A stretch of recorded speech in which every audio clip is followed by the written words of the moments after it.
Bonjour à tous, aujourd'hui nous vous proposons cette vidéo pour vous présenter un essai variété Terrinovia mis en place en partenariat par la Chambre d'agriculture du Loiret et le GDA du Gâtinais de l'Est.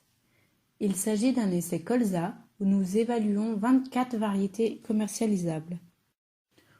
L'objectif de ce protocole est d'évaluer la valeur agronomique, technologique et environnementale des variétés de colza en conditions normales de culture. Cet essai est mis en place sur une dizaine d'autres sites afin de déterminer le potentiel de chaque variété par grande zone pétoclimatique en France. Ce réseau permet de compléter et élargir l'information acquise au CTPS dans le cas des variétés françaises. Concernant le contexte, l'essai est situé dans l'est du Loiret, sur la commune de Courtemaux, sur un limon argileux à silex avec précédent orge d'hiver. L'essai a été semé le 28 août dans le sec, au semoir monograine avec une fertilisation starter dans la ligne de semis avec 60 kg de 1846. L'essai a été confronté à une pression grosse altice relativement importante à l'automne, mais une pression ravageur de printemps assez faible. L'essai est composé de 24 variétés répétées 3 fois afin de pouvoir faire une analyse statistique des résultats. Parmi ces 24 variétés se trouvent 3 variétés dites témoins, architecte, des cas exception et tentation, 11 variétés en première année de post-inscription et 6 variétés en deuxième année de post-inscription. Ces 21 premières variétés sont des hybrides.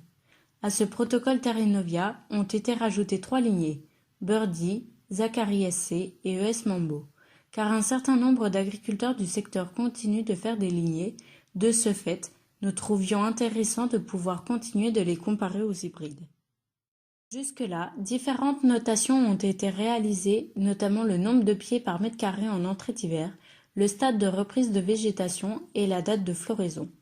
Il nous reste encore à effectuer la hauteur à la fin de la floraison, au stade G4, présence de verre s'il y a, et lors de la récolte, le rendement, l'humidité seront mesurés, ainsi que la teneur en huile et le PMG. L'objectif de cette vidéo est donc de vous présenter les premiers résultats obtenus. Ces premiers résultats n'ont pas subi de traitement statistique, de ce fait, il ne s'agit que de tendances. L'essai a été semé à 40 grains par mètre carré pour un objectif de levée de 30 grains par mètre carré. Ce graphique représente le nombre de pieds par mètre carré en entrée d'hiver pour chacune des variétés. En orange, ce sont les hybrides et en vert, les lignées. Suite au comptage effectué à l'entrée d'hiver, la moyenne des différentes variétés est de 20,5 pieds par mètre carré. Cette perte est relativement importante. Ceci est dû au manque de pluviométrie sur les mois d'août et de septembre dernier. Pour rappel, l'optimum pour les lignées est de 35 à 45 plantes levées par mètre carré et l'optimum pour les hybrides est de 25 à 35 plantes levées par mètre carré.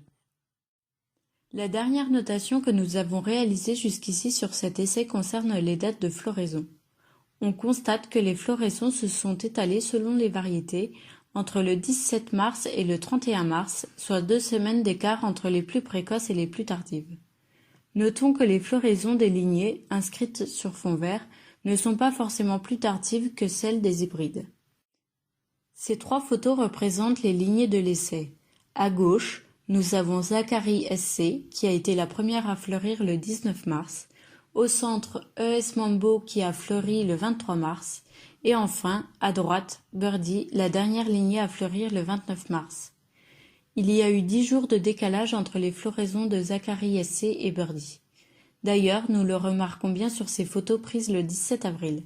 Les siliques des hampes principales sont déjà bien formés pour Zachary SC, tandis que les siliques de ES Mambo et de Birdie sont moins formés. Ces 3 photos représentent un échantillon des hybrides de l'essai. Nous avons Feliciano KVS et Deca Exception qui ont fleuri le 19 mars. Nous remarquons les siliques des hampes principales. Et à droite, la variété architecte qui a fleuri le 23 mars, un peu plus tardive. Même si la notation hauteur n'est pas encore effectuée, nous remarquons tout de même des différences. Globalement, les lignées sont plus petites que les hybrides, nous le voyons sur cette photo. En premier plan, nous avons Birdie puis ES Mambo et en arrière-plan, un hybride qui est en effet plus haut. Cette présentation est maintenant terminée.